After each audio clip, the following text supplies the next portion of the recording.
우리 말씀 보시겠습니다. 사도행전 11장 1절에서 18절 말씀입니다. 사도행전 11장 1절에서 18절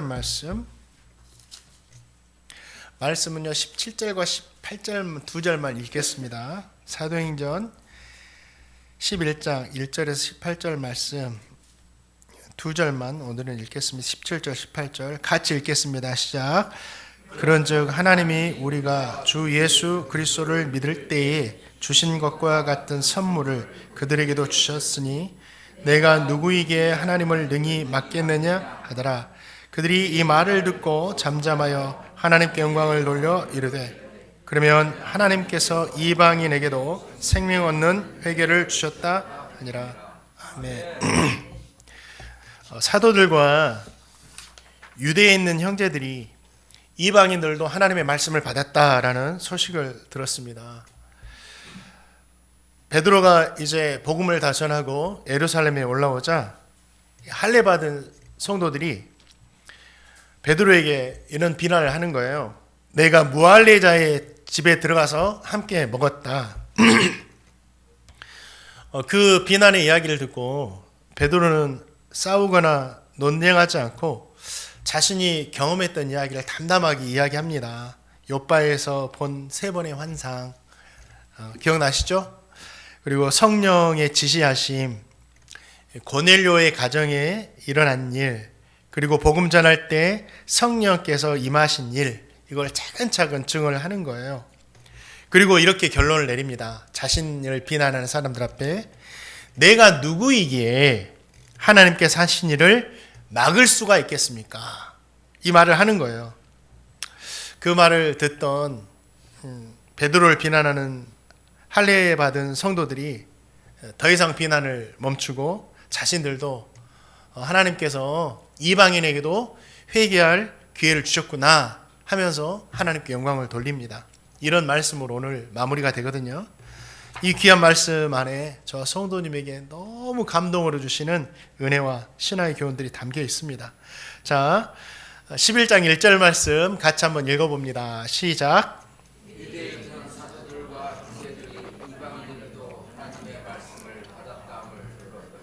아멘. 베드로는 하나님의 부르심대로 가이사랴에 가서 백부장 고넬료와 그곳에 모여있는 이방인들에게 하나님의 말씀, 복음을 전했습니다.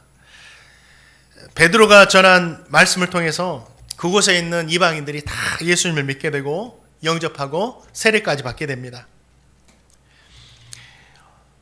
이 모든 일은 이 베드로를 통해 들려주시는 하나님의 말씀을 통해서 이루어진 일이었죠. 그렇죠?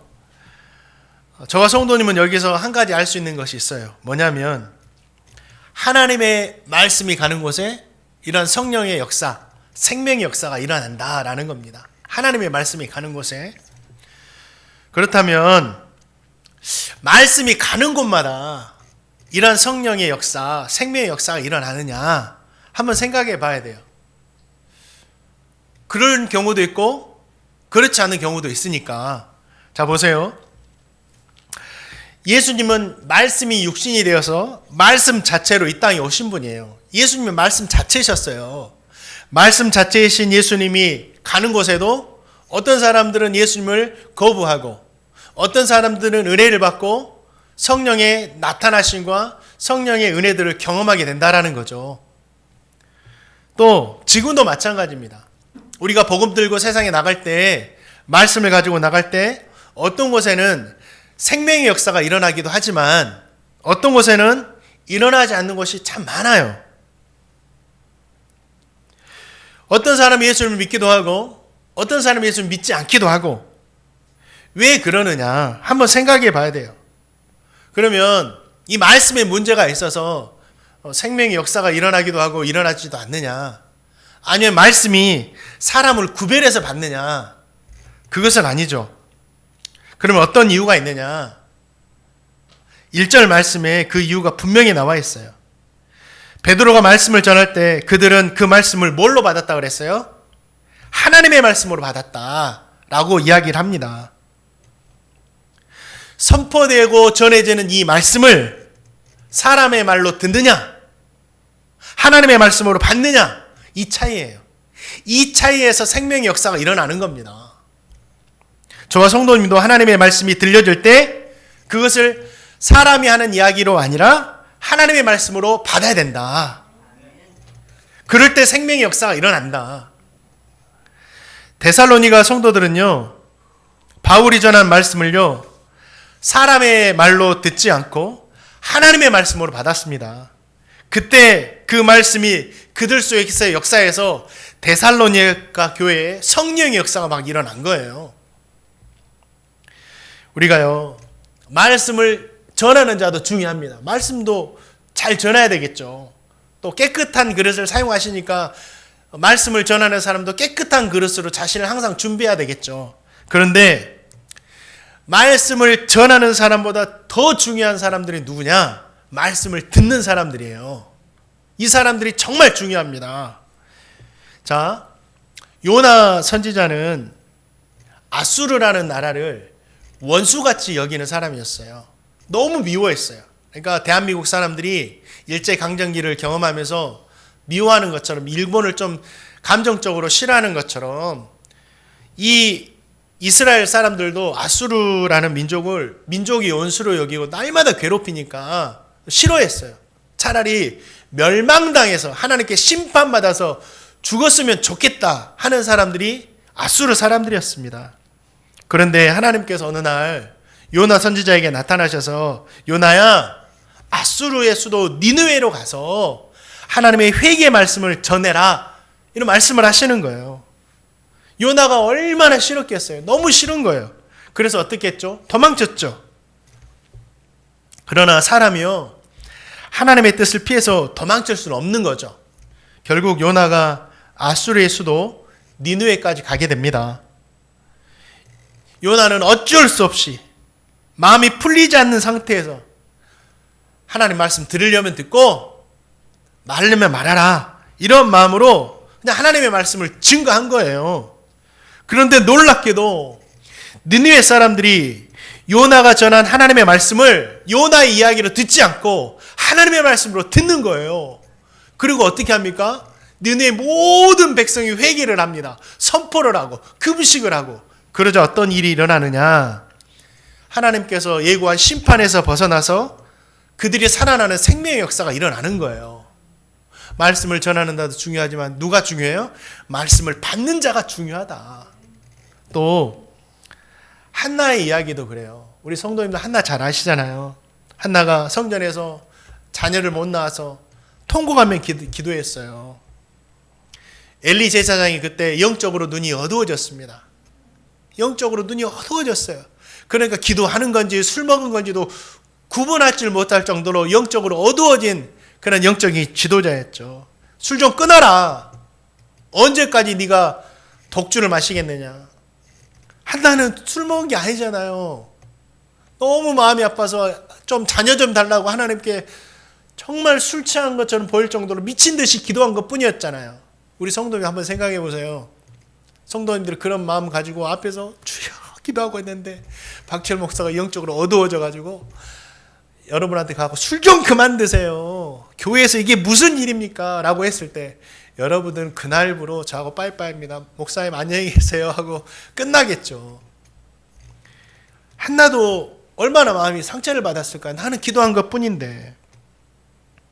제가 생각할 때 이제 더 이상 한나가 엘리 제사장 보고 싶겠어요? 그분이 하는 이야기를 막 귀가 들어오겠습니까? 그러지 않죠. 그런데 엘리 제사장이 그걸 다 듣고 나서 미안했던지 이런 말을 합니다. 이스라엘 하나님께서 내가 구하여 온 것을 허락하시기를 원하노라, 이런 말씀을 해주는 거예요.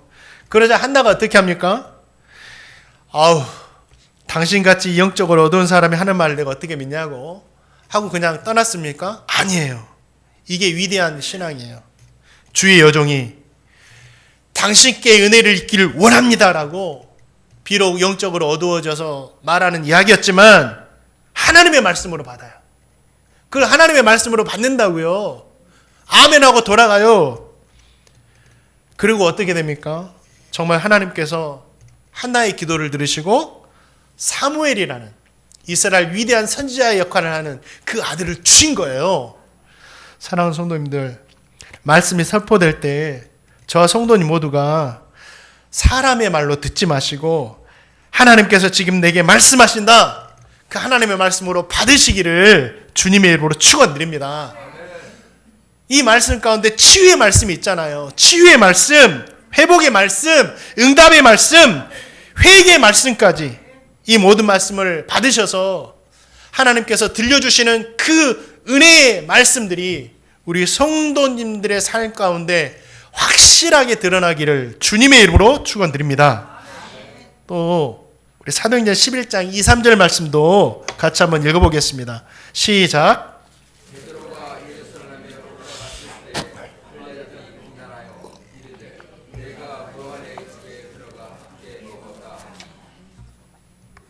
아멘. 베드로가 가이사랴 가서 복음을 전하고 고넬료의 가정이 구원을 받고 세례를 받게 되잖아요.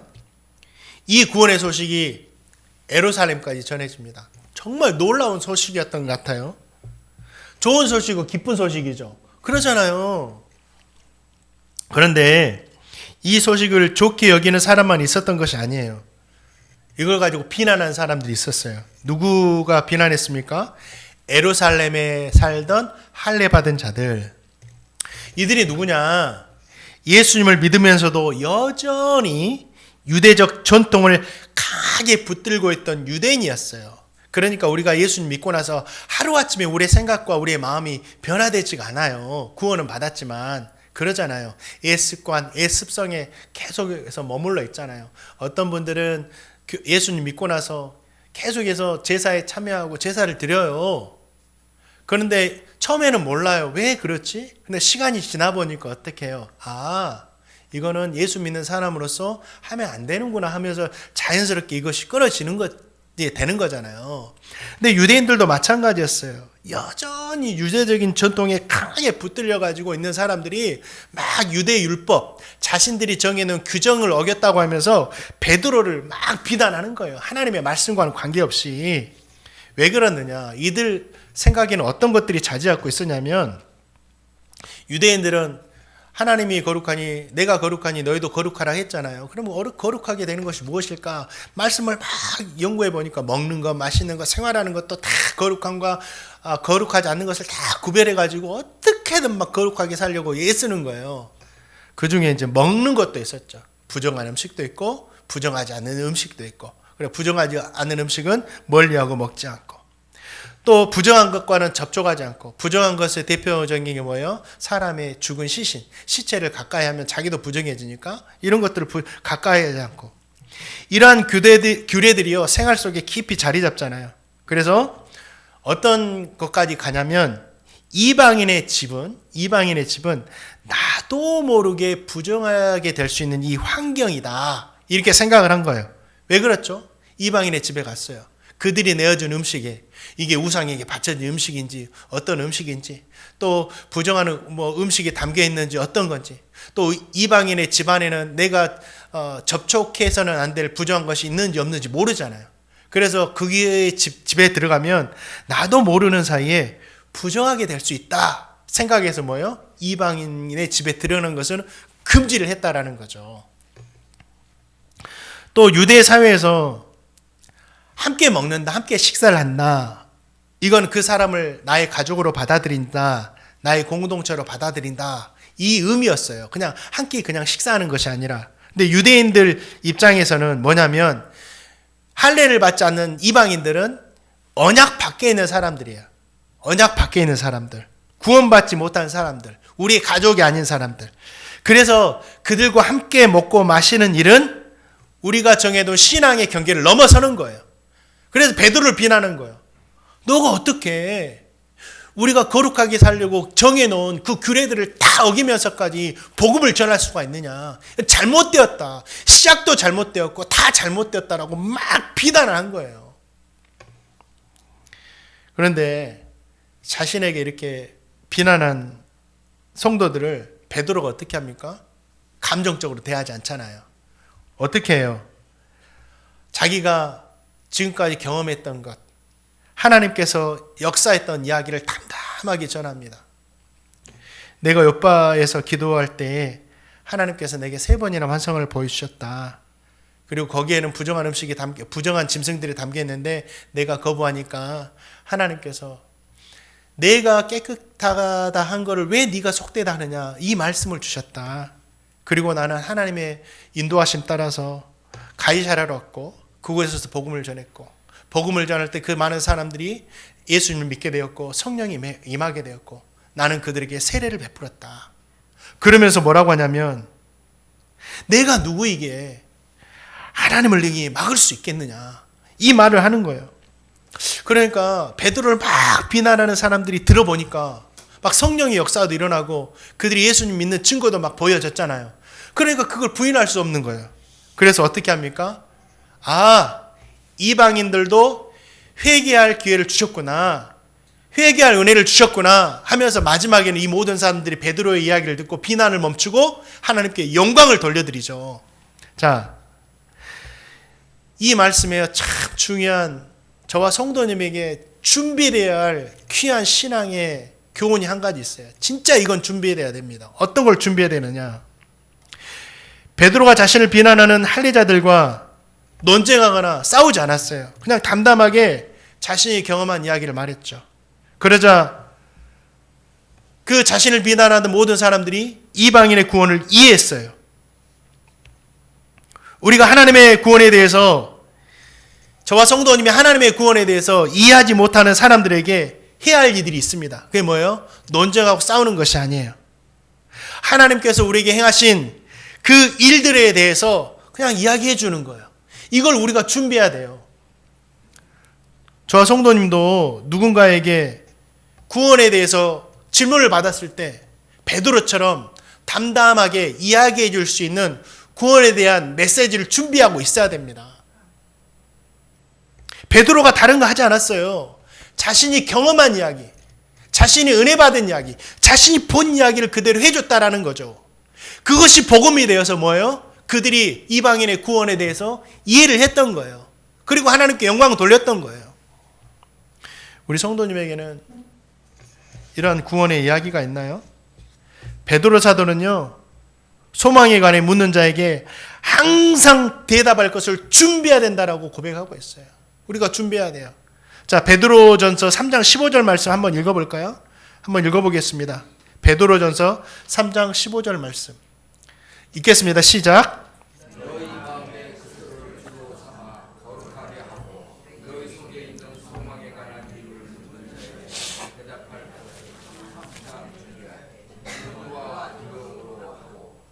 아멘. 우리 성도님에게는 누군가 성도님에게 구원에 대한 그 복음을 물을 때 준비할 것이, 대답할 게 준비되어 있습니까? 베드로 사도는 항상 준비하라잖아요. 근데 이게 어려운 게 아니에요. 내가 경험한 은혜 이야기들을 해주면 되는 거예요. 우리도 한 주간 살면서 우리가 알지 못하게 경험한 하나님의 은혜가 얼마나 많은지 몰라요. 이걸 이야기해주면 되는 거예요. 어렵지 않아요. 내가 만난 주님, 내가 받은 은혜. 우리 성도님 이번 주에 어떤 은혜를 받으셨어요? 그 이야기를 생각해서 들려주는 거예요. 제가 이번 한 주간 몸이 좀 부실해가지고 많이 좀 힘들었어요. 그래서 금요일이 다가오니까 몸을 잘 컨트롤해가지고 인도를 해야 되는데 막 부담이 되는 거예요.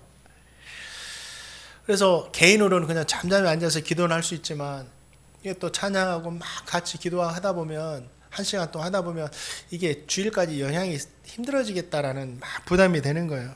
근데 또 지난주에 아파도 기도해야 됩니다 하고 또 설교를 해놓고 이걸 어떻게 해야 되느냐 고민해가지고 그래도 결단을 하고 금요 기도에 나오는 성도님들에게 전화를 드렸어요.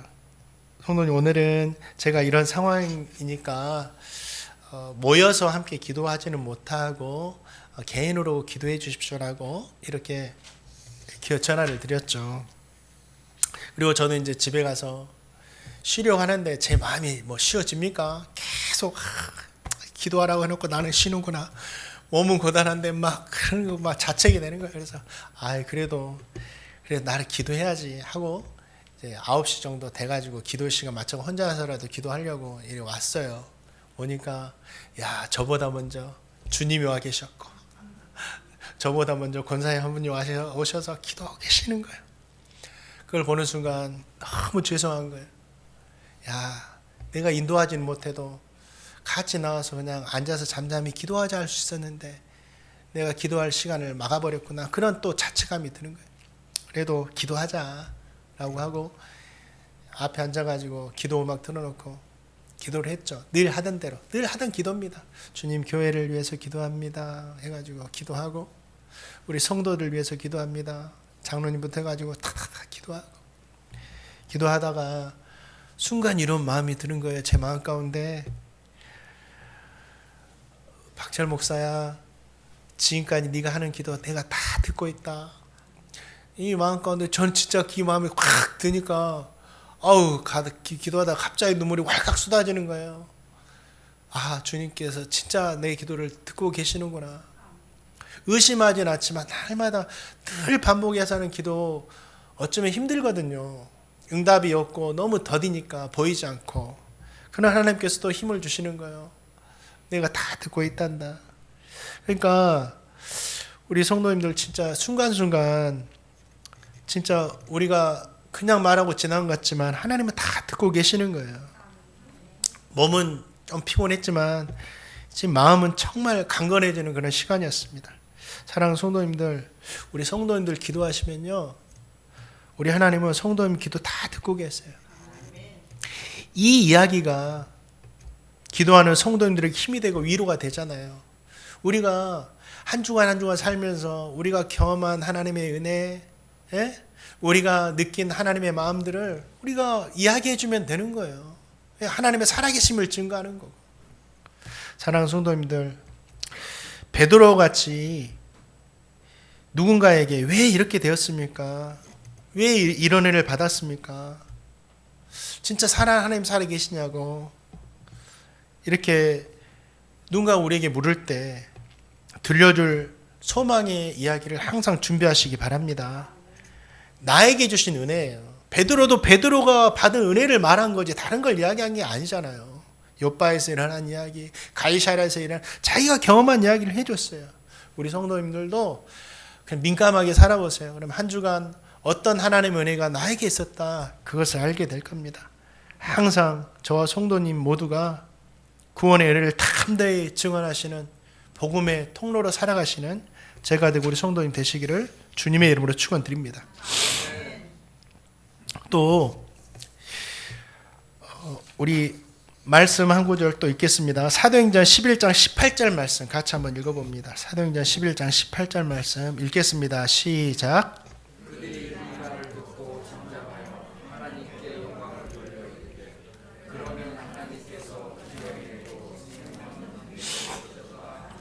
아멘. 그렇죠.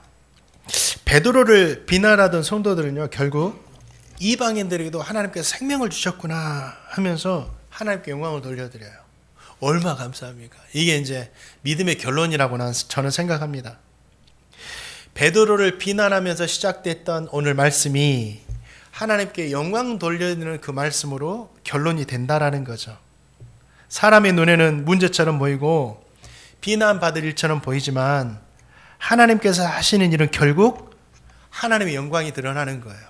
오늘 꼭 기억하세요.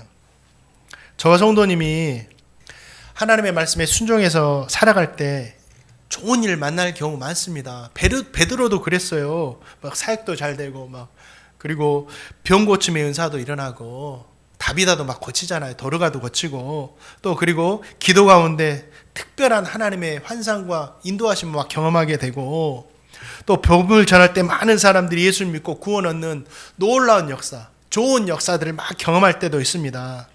그러나 또 우리 한편으로 기억해야 할 것은 뭐냐면 우리가 하나님의 뜻대로 살고 하나님의 일을 한다고 해서 칭찬만 받는 것이 아니에요. 때로는요, 오늘 말씀처럼 사람들에게 오해받을 수도 있고 더 나아가서 비난받을 수도 있어요. 그러잖아요. 우리 성경에 나온 신앙의 인물 중에요, 칭찬만 받은 사람들 없어요. 오해로 비난받는 사람들 참 많았어요. 선한 일을 하고 마음 아픈 말을 들을 수도 있고요. 하나님의 뜻에 순종해도 억울한 일 당할 수가 있는 거예요. 그러나 그렇다고 낙심할 필요가 없습니다. 왜 그러느냐? 하나님께서 하신 일은 결국 어떻게 결말이 돼요? 하나님 영광 받으시는 일로 끝이 나게 된다. 저와 성도님은 이 믿음으로 소망하는 거예요. 다니엘을 한번 보시기 바랍니다. 다니엘은 왕의 신임을 받으면서요, 총리로 일했습니다. 그리고 바쁜 생활 중에도 하루에 3번씩 늘 하나님께 기도했고 하나님을 섬기며 살았죠. 그런데 그 일로 인해서 비난을 받아요. 왕을 섬기지 않는다. 시기를 받습니다. 모함을 당합니다. 그래서 어떻게 돼요? 하나님 섬긴 것밖에 없는데 결국은 사자굴에 던져져서 죽음의 위기까지 갔어요. 내가 하나님을 섬기는 결과가 사자굴에 던지는 것이었다니 하면서 다니엘이 원망했나요? 아닙니다. 다니엘은 그래도 낙심하지 않았습니다. 사람의 비난 때문에요, 믿음의 자리를 버리지 않았어요. 억울함 때문에 하나님 원망하지도 않았습니다. 그는 담담하게 그냥 자신이 해야 할 일을 했어요. 평소 하던 대로 하나님 앞에 기도했습니다. 그저 어떻게 됩니까? 하나님께서 다니엘을 지키셨고 결국 왕의 입술을 통해 하나님의 살아계심과 하나님의 영광이 바벨론 전국에 선포되는 놀라운 역사가 있었다라는 거예요. 이게 믿음의 결말입니다. 사랑하는 성도님들, 우리에게도 좋은 날만 있지 않습니다. 그러잖아요. 오해로 인해서 어려움 당할 때가 있는 거예요. 그러나 낙심하지 마세요. 담대하게 계속해서 믿음의 길 걸어가시기를 주님의 이름으로 축원드립니다. 순종의 길을 멈추지 마세요. 그리할 때 하나님께서 결국은 우리의 마지막에 하나님께 영광 돌리는 삶으로 맞춰지게 하실 것입니다. 이 영광의 은혜가 오늘 예배하는 저와 성도님 모두에게 있기를 주님의 이름으로 축원드립니다. 말씀을 맺습니다. 우리가 말씀을 선포될 때 이걸 사람의 말로 듣지 마시고 하나님의 말씀으로 받으시기 바랍니다. 그럴 때 역사가 일어난다. 누군가 우리 성도님들에게 구원에 관한 이야기를 묻거든 내가 받은 은혜, 내가 만난 주님, 그들에게 들려줄 소망의 이야기를 준비하시기 바랍니다. 그리고 믿음으로 사는 성도, 복음으로 사는 성도는 가는 길에 어려움이 있지만 결국 뭐예요? 하나님께 영광의 삶으로 끝나게 된다는 것을 믿으시고 오늘 또 내일 또 소망 안에서 담대하게 믿음으로 살아가시는 제가 되고 우리